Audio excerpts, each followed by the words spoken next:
하나님 말씀 열왕기하 17장에서 18장까지의 말씀입니다. 열왕기하 17장, 18장 말씀입니다. 이 18장 말씀을 보시면 우리가 너무 잘 알고 있는 남유다의 왕인 히스기야에 대한 설명이 나타나고 있습니다. 선한 왕입니다. 다윗과 비교를 당했죠. 다윗과 같은 길을 걸어간 왕이라고 이야기를 합니다. 하나님께 순전히 나아갔음을 의미하죠. 하지만 유독 이 히스기야 왕은 평가가 굉장히 후합니다.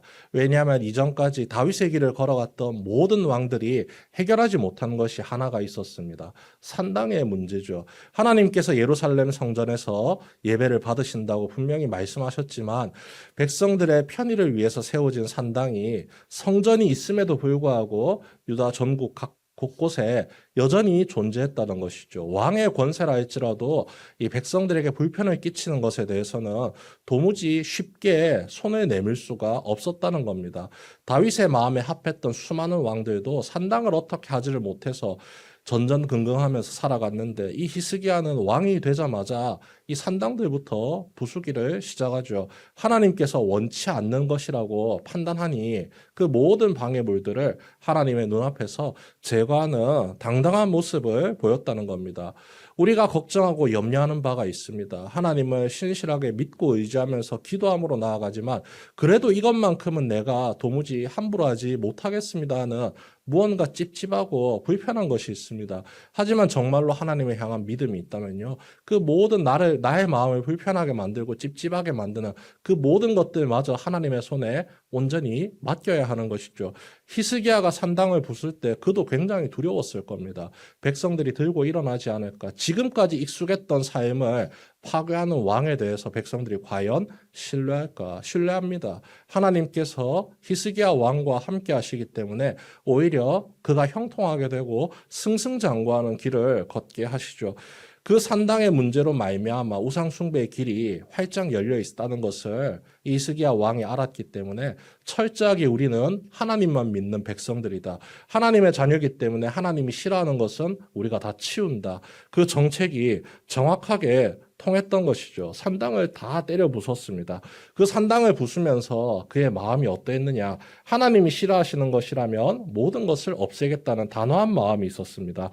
18장 4절 말씀을 보면 이렇게 기록되어 있습니다. 그가 여러 산당들을 제거하며 주상을 깨뜨리며 아세라 목상을 찍으며 모세가 만들었던 놋뱀을 이스라엘 자손이 이때까지 향하여 분향함으로 그것을 부수고 느후스단이라 일컬었더라. 그 산당에 무엇이 있느냐? 하나님을 편하게 예배하기 위해서 백성들을 위해서 만들어둔 산당이지만 그 정도가 심해서 그곳에 우상들도 함께 있었다는 것이죠. 산당을 없애야 되는 분명한 이유가 여기에 있는 것입니다. 그런데 하나가 더 나오죠. 모세가 만들었던 놋뱀이 있었습니다. 그 놋뱀, 광야를 지나면서 그 불뱀에 물렸던 백성들이 이 놋뱀을 바라보면 살 수 있습니다 했던 그 놋뱀입니다. 수백 년의 시간이 흘렀음에도 불구하고 그 역사가 남아있는 물건을 백성들이 함부로 어떻게 치우지를 못하고 여전히 그것을 산당에서 우상처럼 섬기고 있었다는 것이죠. 마치 이 놋뱀이 하나님인 양 섬기고 있었다는 겁니다. 하나님의 말씀에 대한 순종의 징표로서 남겨진 것이 아니라 우상이 되어서 하나님을 섬기는 데 방해가 되는 요소가 되었다는 것이죠. 그것을 부수고 느후수단이라 일컬었더라 이야기를 하는데 느후수단이라는 말에 여러분의 성경책에도 각주가 달려 있을 겁니다. 뜻이 이렇습니다. 놋조각이라는 뜻이라고 되어 있습니다. 신이 아니라는 거죠. 이것은 그저 그냥 금속에 불과하다는 겁니다. 사람이 얼마든지 때려 부술 수 있고 얼마든지 조각에서 만들 수 있는 그냥 놋조각에 불과하다는 것을 분명하게 백성들에게 알려주는 것이죠. 그리고 우리가 분명하게 붙들고 나가야 될 존재 하나님밖에 없다는 것을 이 히스기야 왕이 이스라엘 백성들 앞에서 이 유다 백성들 앞에서 분명하게 외치는 것이죠. 5절 말씀 함께 읽도록 하겠습니다. 5절과 6절 우리 함께 읽도록 하겠습니다. 열왕기하 18장 5절에서 6절 말씀입니다. 시작. 히스기야가 이스라엘 하나님 여호와를 의지하였는데 그의 전후 유다 여러 왕 중에 그러한 자가 없었으니 곧 그가 여호와께 연합하여 그에게서 떠나지 아니하고 여호와께서 모세에게 명령하신 계명을 지켰더라. 예, 하나님을 의지했다. 하나님께 자신의 삶을 온전히 맡겼다. 하나님께 기댔다라는 뜻입니다. 하나님을 온전히 믿고 자신의 삶을 내어 맡기고 기댔다. 하나님께 모든 생명을 맡겼다는 겁니다. 하나님 없이는 내 생명이 존재하지 않습니다. 그래서 하나님의 뜻에 나의 삶을 온전히 내어드립니다. 자연스럽게 순종은 당연히 나오는 것이고요. 그 의지하는 태도가 어느 정도의 수준이었느냐? 6절에 나오죠. 곧 그가 여호와께 연합하여 그에게서 떠나지 아니하고 하나님과의 관계가 굉장히 돈독했다는 뜻입니다. 하나님과에게서 떨어지지 않기 위해 철저하게 그 말씀에 순종함으로 나아가는 것이죠. 하나님께 기쁨을 안겨드리기 위해서 날마다 생각하고 행동하는 삶이 이 히스기야의 삶에서 나타났음을 의미합니다. 여호와께 연합했다는 말이 정말로 중요합니다. 이 연합이라는 표현이 원어적인 의미에서는요, 풀로 딱 붙였다는 뜻입니다.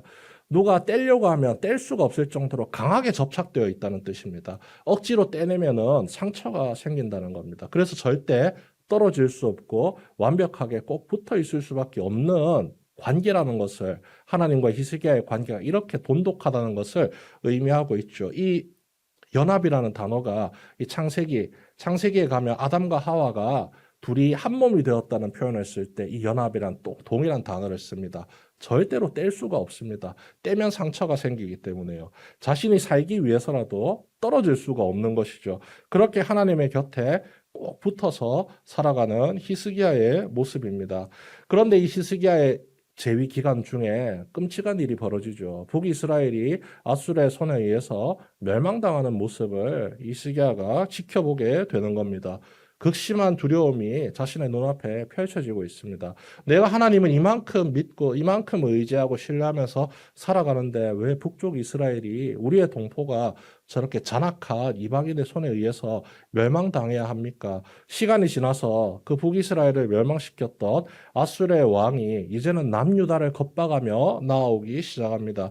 그런데 하나님과 깊이 관계를 맺고 뗄래야 뗄 수 없을 만큼 연합의 관계에 있었던 이 히스기야가 두렵지만 무섭지만 겁나지만 여전히 하나님을 향한 믿음을 지키면서 백성들을 다독이고 하나님께로 나아가게끔 끊임없이 인도합니다.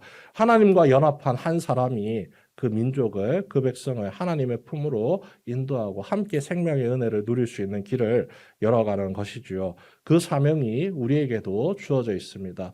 나 한 사람 잘 사는 것으로 하나님이 우리의 인생을 사용하지 않으십니다. 내가 하나님께 온전히 순종하고 내가 하나님과 꼭 붙어 있어서 연합의 자리에 함께 있어서 주님과 동행하며 나아갈 때에 그 목적이 있습니다. 나를 통해서 내 가족, 내 주변 사람들, 내가 관계 맺고 살아가는 모든 사람들에게 평안과 은혜와 구원의 위로를 베푸시기 위하여서 내게 은혜를 더하여 주고 계시는 중입니다.